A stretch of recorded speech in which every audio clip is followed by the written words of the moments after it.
Welcome to the Runs Well podcast with me, Rick Pearson. Me, Ben Hobson. And me, Jane Maguire. Today's guest is record-breaking trail runner Elsey Davis, who's just got the winter Bob Graham round. So good time to chat to her. Casual day out. Casual day out. Or was it actually, it's the midwinter Bob, isn't it? I didn't realise before chatting to her that there was a midwinter and a winter, in case the winter's a little bit too easy. Yeah, like if you went broad spectrum winter and everyone was just like, I've got the winter record, you can just she can just sidle in and just be like, I've actually got the midwinter. Yeah. It's the hardest one. Yeah. You're welcome. Doing this stuff in November doesn't count. Yeah, right. God. I mean, it didn't sound fun, did it? But we'll let the listener decide whether You're not convinced by the kind of trail stuff. I don't think you're the person to really pass judgment. They won't hear it, obviously, because we didn't record it. But afterwards, Rick went, "Wow, I'm so inspired. I want to go and run up mountains." I was like, "Absolutely not. Absolutely not." So let us know. But yeah, I mean, we could get someone on talking about 24-hour track race, and Rick will get all excited. So it's just different. True. That's true. Yeah, just quite an excitable character. Just like a Labrador, really. Oh, quick one. If you were a dog, what kind of dog would you be? Great question, Ben. Absolutely great question. Where did you get that one from? I was going to say a Labrador, and then I feel like I'm just sort of proving. I think golden retriever, Rick. I did have a golden retriever growing up, actually. Brilliant dog. Yeah, I'll be that golden retriever. That's where you got that energy from. Cocker spaniel. Just chaotic energy the whole time. Living with one. Chaos, pure chaos. And yourself, Ben? I don't know. A dachshund. No. Really well, a sausage dog. I don't even know what it is, actually. Struggles to get on the sofa. I'm not sure. I'm comparatively... Bad back. Yeah, it's huge. I'm a big guy. I don't think a sausage dog is particularly me. Sure, sausage dog. Great. Okay, that's good. Cool. That's good. Glad we've included that. Glad we've done that one. That was great talking to Elsey. I just think it was... it's really interesting when you meet... when we talk to athletes who have, as she explains, taken on the training herself. She had a great coach previously, but when she moved into trail, she explains that that wasn't their area of expertise. So the kind of self-taught, self-coached element to it is always really interesting when you've got obviously great people out there who have got teams behind them and they lean on those heavily and they get great results. And then you've got someone who's doing the same thing but on their own. And I'm kind of always intrigued by the training that they do. 50 miles a week as well. Not big mileage for elite level running. Yeah, exactly. To do 24, a big round on 50 miles a week, it goes to show there's capabilities there. She does spend 2 hours in the gym though, so. Yeah, each gym session 2 is hours 2 hours. A session in the gym, so probably more. So she mentioned a couple of times, didn't she? Like this, it's a Stairmaster, isn't it? Which I've heard from a few people is a little bit of this underrated bit of kit in the gym. Like most people probably go Stairmaster, like. I'm not getting on that, but I think apparently for hills it's the one. Yeah, other than a hill. Millennials, people on TikTok love it, don't they? Yeah, Jane, you've really asked the right people here. Yeah, you two just looked at me like, "What's TikTok?" But apparently it's like a trend for 2023. Everyone's on the Stairmasters. Stairmasters have always been great. They've always been the thing. Ellipticals as well, cross training. Just anyone who wants to get out there, I think they're just sort of mildly sort of like frowned upon because everyone wants to pretend that they're always just crushing the mileage out there, and they don't want to lose face and be all like, "Oh yeah, I just run everything. I'm just such a great runner." Whereas actually, the most boring thing you could ever go on in the gym. It's the Stairmaster. I feel like a bit of a that's tip. not it, Rick. He's just done. Rick, you've just done the hand gestures for a. That's the climber one, is it? That's like a Versa climber. It's like the machine. Stairmaster is literally stairs. They're just the stairs. Oh, I know the one. Yeah, that's terrible. Who does that? Yeah, like an escalator that just keeps going forever. That's what the Stairmaster is. Elsey Davis, she does it. She does it. And she just did a midwinter Bob Graham round record for it. Fair play. Yeah. Listen to her, not us, is the moral of this story. Other than Stairmasters, how's everyone's running going? Fine. Good. Right. Wrap that one up really quickly. Good. That was good. Good. Rick, you've been trying to organise a new adventure. Are we going to talk about that? Yeah, let's do it. Yeah. So trying to organise the Capital Ring adventure. So long distance relay. What is this Capital Ring you speak of? Good question. It's a round in London, round kind of sort of Zone 3 territory. So it's 72 miles, I think, or maybe slightly more in total. Yeah. And the idea is to do it in 12 hours, and there'll be various legs. People can have a go at. So yeah, that's the hope. We haven't got a date in the diary yet, but that's the. What I like about this is that every single part of that is very well already mapped, already has been existed for a long, long time. So we don't have to do any extra work. Agreed. TfL have done the mapping, or I think the Ramblers maybe have done the mapping for us. So that's great. A big tick. There you go. In the box. Yeah. See, so inspired by Elsey, we are taking on a very, very similar. Not in the similar length. It's a similar length. Similar length. We're definitely not going to do it midwinter, and we'll do it as a relay because none of us could do it all on our own at once. The ascent is roughly similar, I think, to the Bob Graham. I think it's about 26,000 feet or something. That's roughly the same as London Round. Yeah, I think it's about 2,000 probably. Probably not even that. Yeah, it's probably. All right. Well, anyway, look, let's get our guest of the week on. Let's do it. Guest of the week, here in the studio. Guest of the week, sometimes on the phone. Could be an athlete, could be a physio, or a complete unknown. Elsey Davis, welcome back to the Run As Well podcast. Great to have you on, and thanks very much for making the time to speak with us. Thank you. Thanks for having me again.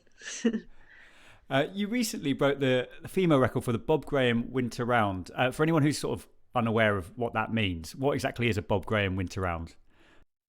So the Bob Graham is a 42 peak run around the Lake District. It's normally between 64 and 66 miles, depending on the route you take. And yeah, it's essentially running around or power hiking, sliding on your bum around that as quickly as possible. And the winter round is set between obviously winter dates, and there's a separate category for midwinter and winter. There's quite a short window for midwinter, so that's the one I went into to make it as hard as possible. Amazing, the midwinter, amazing, yeah. And you're sometimes lucky with a good weather window in that time, but unfortunately, you there weren't. isn't a single good weather window. So yeah, I had to make the best of a bad week or a couple of weeks of weather, and just choose the least worst day. Though we saw pictures of you like wearing ski goggles. Like it was like that was the level that you were at. Like that was to give you an idea. Yeah, so that was a bit of a panic buy. I didn't actually need those around, but they did come all the way around with me. Yeah, so there was forecast for 50 to 60 mile per hour constant wind. That wasn't gusts, that was just wind. And hailstorms. And feel it like the temperature was okay, but on top it was like feels like -8 or 10 on the forecast. So the reason for the goggles was in case of, I guess, with wind like that and hailstorm, it's like a bit like BB pellets. So I wanted to protect my eyes. And that was the best day, the best weather day. Yeah, it really was. What was the worst? Yeah, so the next few days it was a lot of rain, and I think essentially I thought as long as it was dry, it would make it easier. And it didn't rain that much actually on my round. It didn't, like the next few days and days before, there was like lots of heavy rain showers. But I think a lot of the success came from the fact that I never got cold, because it's easy to stay warm when it's not raining and you know the temperature without rain. But once you get soaked to the skin, no matter what you're wearing, it's awful. So I think not having that rain, even if it's those strong winds, I think that made a difference on that day. So yeah, I was just obsessively checking the weather forecast, like to make sure it didn't change. Yeah, and I think I expected it to be tough because I knew what the weather was going to be like. So at no point did I go into it thinking it was going to be easy. So I think that helped psychologically just get on with things. Yeah, and growing up in Cornwall, I'm used to strong winds on the coast path. It's almost normal. So I think that kind of helped. But yeah, it was tough.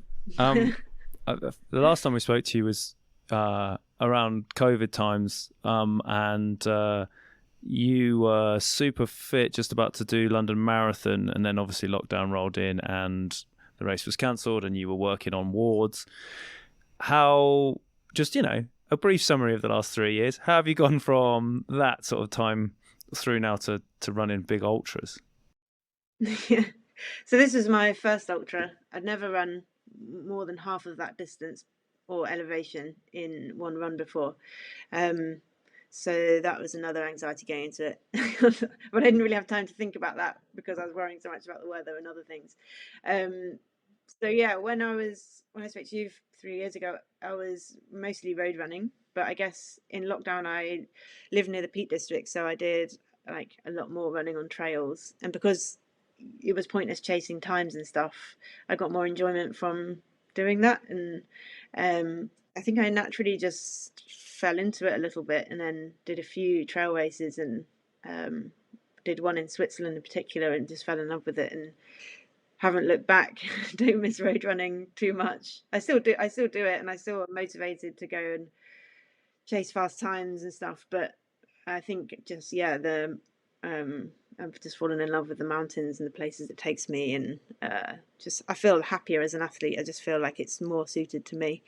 And then so I've last year joined the North Face professional team, so that's helped me towards building a career even in running, which wasn't possible on roads. So now I'm actually not working as a doctor anymore.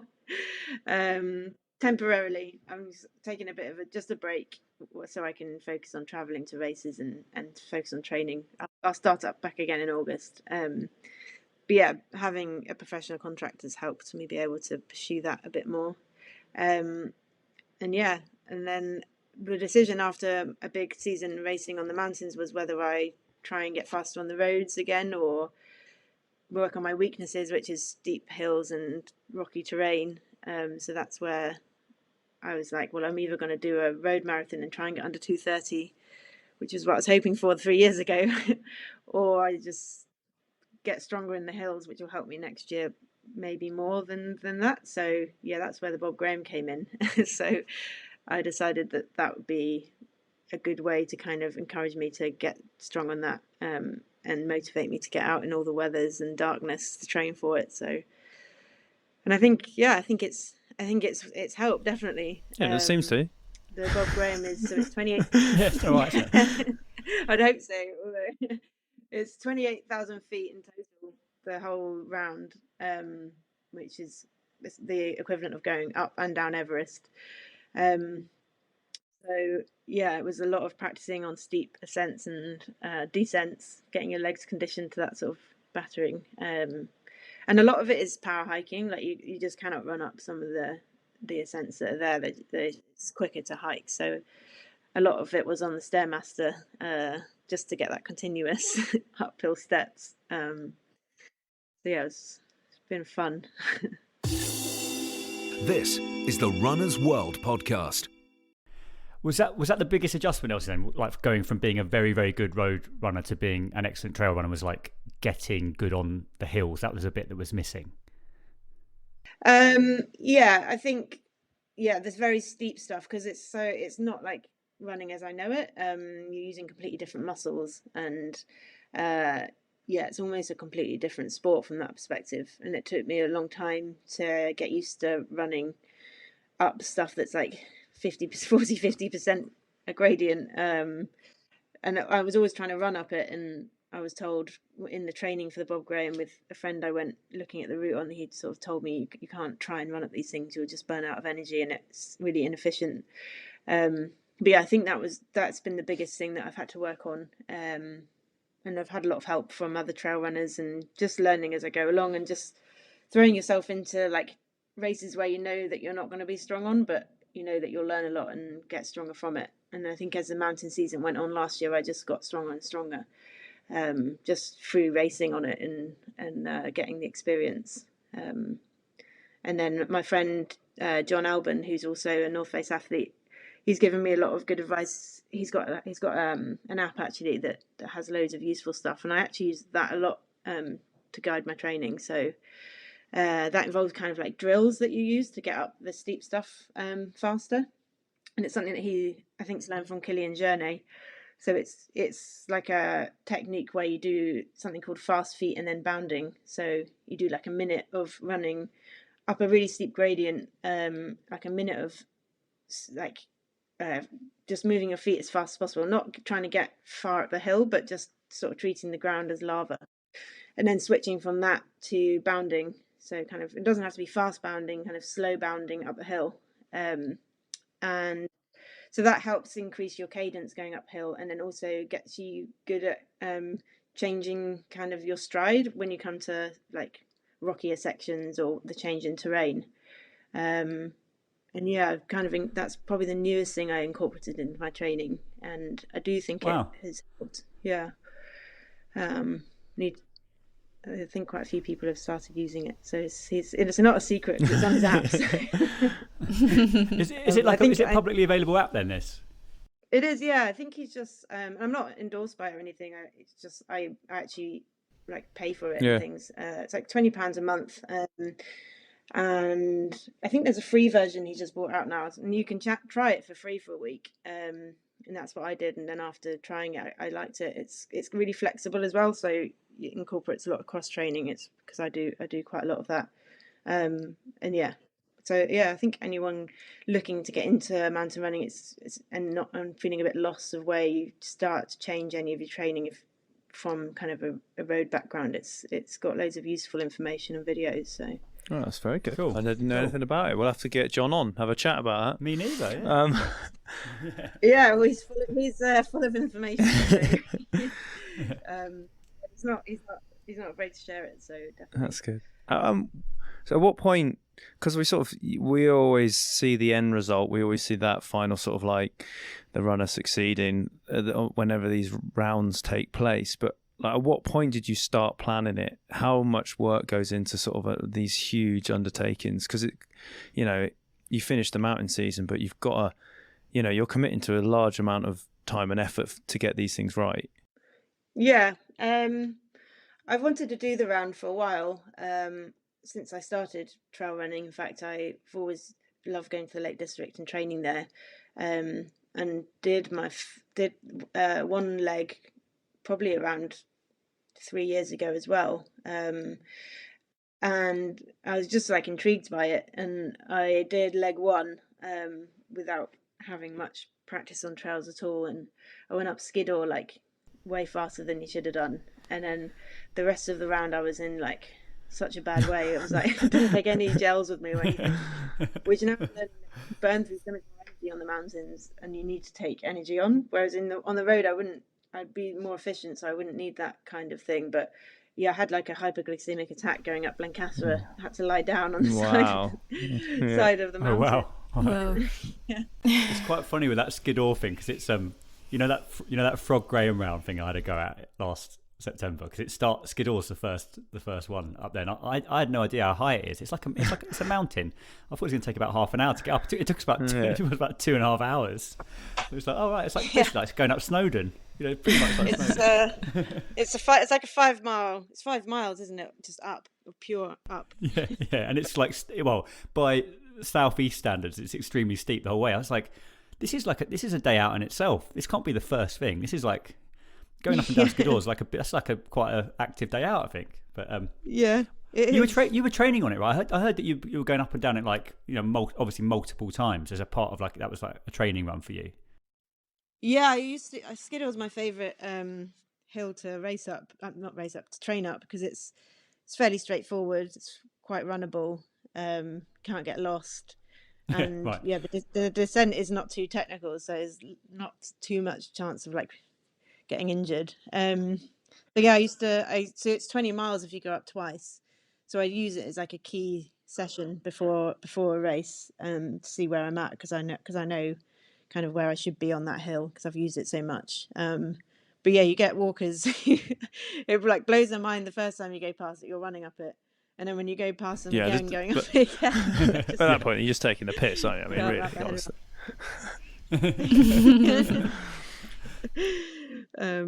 Yeah, so yeah, I did that. So when I did leg one and then coming off Hallsfell Ridge with a like low glucose, it was like it's really quite sheer in places, and I had no idea, and I'm scared of heights as well. So I was kind of going down it on my bum, and then I was so tired by the end of that I had to get the bus back from there to Keswick because I was like there was like a 2 mile run on the road back, but I physically didn't feel able.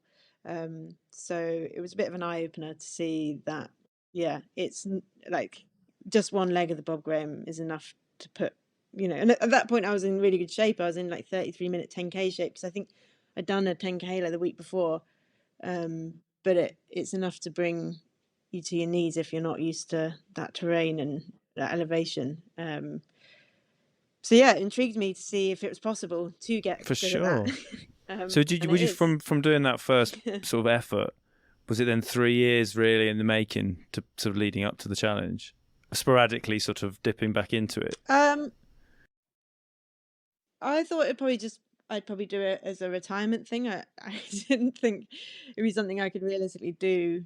It wasn't something I thought I'd do as a record. It was only in the middle of my season when I was thinking what I could do in the winter last year that I decided to actually go for it. And I think, it was probably later in the summer that I decided. And then I started, once I did the World Championships in Thailand, I then put everything into it for a few months. So I spent quite a lot of time in the lakes in my camper van in the winter, getting used to the winter conditions, and I did the whole route over 5 days, and I think that really helped because it was all on tired legs, and it was again the most elevation I'd done in a week.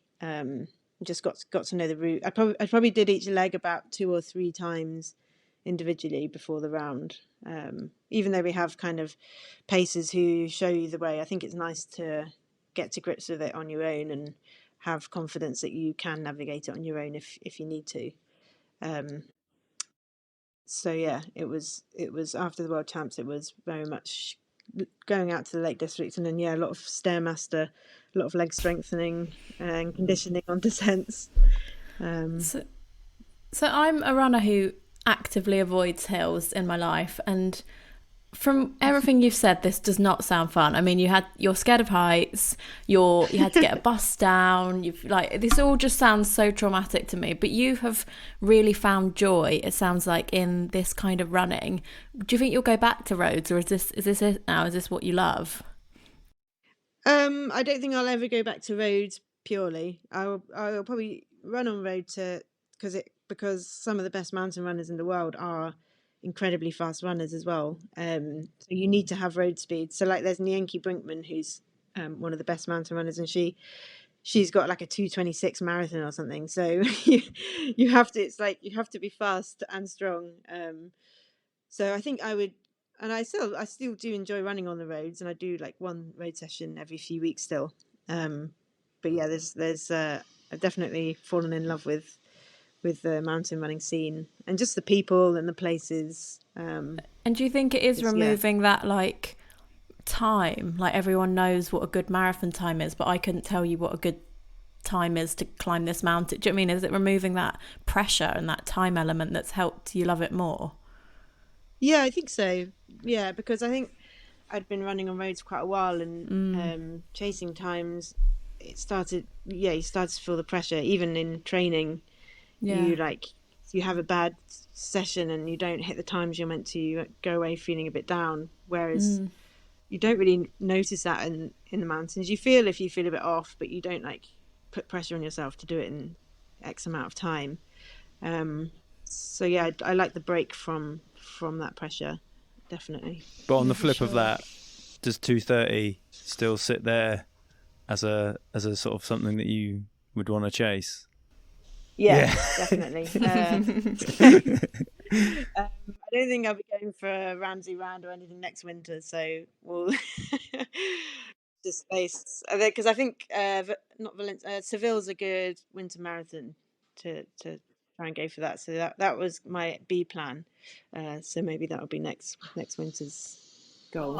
I'm interested, Elsie, what your running week now looks like, because say you throw in a road-based session maybe once a fortnight. So what does you have to go into in exact detail, but what does a rough week look like for you when you're training in for a trail race?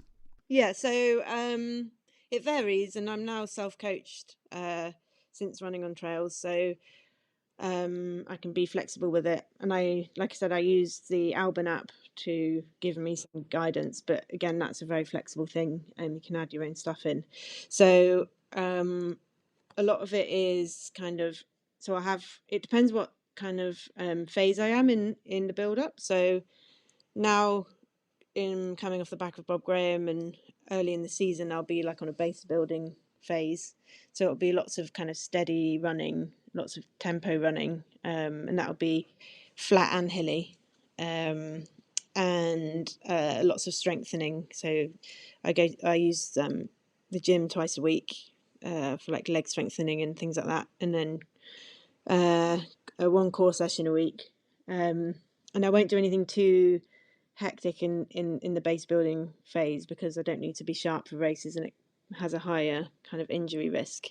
So it's just building that endurance engine. And there'll be like 2 endurance runs a week or sessions, because one day a week I don't run at all. I use my bike instead, just because of my history with injuries. And I never run double days anymore because, again, my injury history. So I like the second, I do train twice a day most days, but the second one will be on like the bike or the watt bike, depending on what the weather's like. And so yeah, so now that would be kind of 6 to 8 weeks of just building that big kind of endurance base. And then as I start getting closer to races, I'll start doing shorter, sharper stuff. So like an uphill fartlek type thing, where I try and find a continuous uphill. Like Skiddaw is perfect for that, because it's just up, up, up. Getting your legs used to, just because it was my calves that used to just feel like they were going to explode to begin with. So you're just getting used to going up continuously and building different speeds into that. And then every 2 weeks, in that phase, I'll still do kind of some flat reps on the road, or so like 20 times 400 with a short recovery in between, that sort of thing.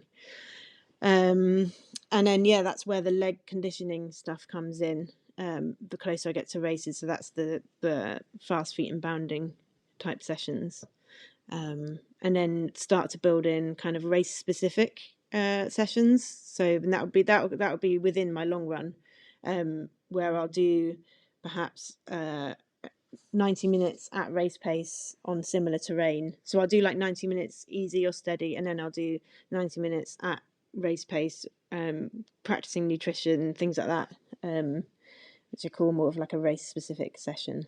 And I say I only run about 50 miles a week. Oh. I say only because I used to run 100. Yeah.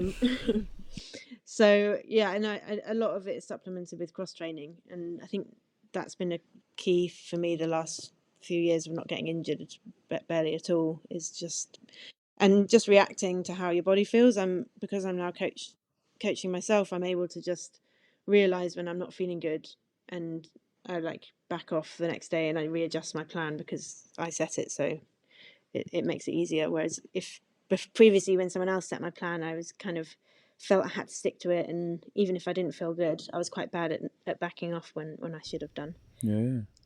That's kind of, I think that's a fascinating side of the sort of trends within running on a training perspective, and how the sort of the educated athlete feels actually more empowered to take it upon themselves to manage their own training and their bodies, because they realise what they're capable of, rather than the sort of solely having a coach who's just prescribing things for you to do. And you're obviously a prime example of how that's paid dividends, because you know exactly how your body best responds to load, and you've worked out the best way to do it. Was that quite a liberating thing? Just suddenly going, do you know what, I can do this on my own?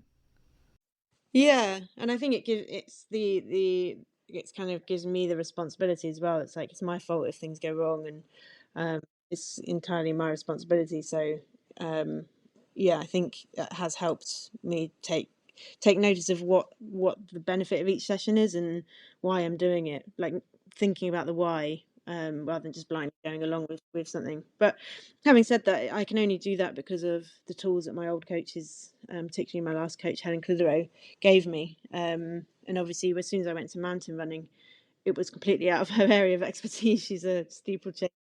She used to be steeplechase and road and track. So she, we agreed it was best that I kind of went my own way. And I've not. But she was the education. She gave you that sort of knowledge, and then you were able to just plow on. Yeah, build on it. Yeah. So it would be hard to do that without having previously been coached or given the tools to. So I'm not to any new runners. I'm not saying that it's great. Just you'll know what to do. Crack on, guys. Just get down with coaches. Yeah, now get on with it. What are your plans, Elsey, for the rest of 2023 then? What's it look like for you? I'm just planning at the minute. So I've just had I've had a week off so far, and probably another week just cycling this week. And then I'm going to go back to doing shorter mountain races, I think. I know I'm not going to do any more ultras this year. So I'm quite keen to do some of the Golden Trail Series races again. They're pretty cool, and they do some iconic races like Sierre-Zinal and Mont Blanc Marathon, Zagama, like all the kind of big races on the scene that you always sort of dream of doing. And there's some that I missed last year that I want to do. And then I think I'm going to do, I've got the World Championships in June, which is in Innsbruck, in Austria. So that would be the next big target, I think. And then after that is UTMB week. So I'll probably do OCC again, which is the shortest one, which is, it's like 55k, but I'll go back to that because I did that last year, but struggled a lot with the heat at the end. Where's the Southwest Coast Path FKT fitting into things? Just trying to work it out. Yeah, it's something I'd like that's to that's walk. 2024, TBC, I think, on that one. Yeah. TBC, yeah. I think it doesn't take like 5 or 6 days. I think the record's 6 days. 20 hours was enough time to be running. Yeah. Well, I was going to ask because you did the winter Bob Graham. We've got the winter spine races currently underway. Oh yeah. Does that sort of? Do you have any? You've obviously don't mind being that cold. So have you got any sort of like? Is there a grand ambition there to sort of these sort of, stretch it longer than a day, make it these multi-day things? Not especially at the minute. I can see the draw, and I can see how you can get addicted to it, but I just feel like it looks horrible. I didn't feel too healthy at the end of that Bob Graham. No. I think for now it's a no. Yeah, but never say never. Correct answer, I would say. Correct answer, yeah. Well, thanks so much for making the time to come on the Runners World podcast, talking about the Bob Graham winter round, but also just a sort of transition from road to trail. We hope it continues to be such a massive success, and I'm sure it will be. So thanks very much for coming on. No problem. Thanks for having me. So that brings us to the end of this week's Runners World podcast. A huge thanks to our guest, Elsey Davis, and to you, of course, for listening. You can subscribe to 3 issues of Runners World for just £5. Head to hearstmagazines.co.uk/Runners World podcast to get this exclusiveness offer. And if 3 issues isn't enough, just subscribe for a year, guys. It's just the best thing you can possibly do. And you can continue listening to the Runners World UK podcast on Acast, iTunes, all your favourite podcast apps. Just search Runners World UK, and please do subscribe. Thanks for listening, and we'll see you again next week.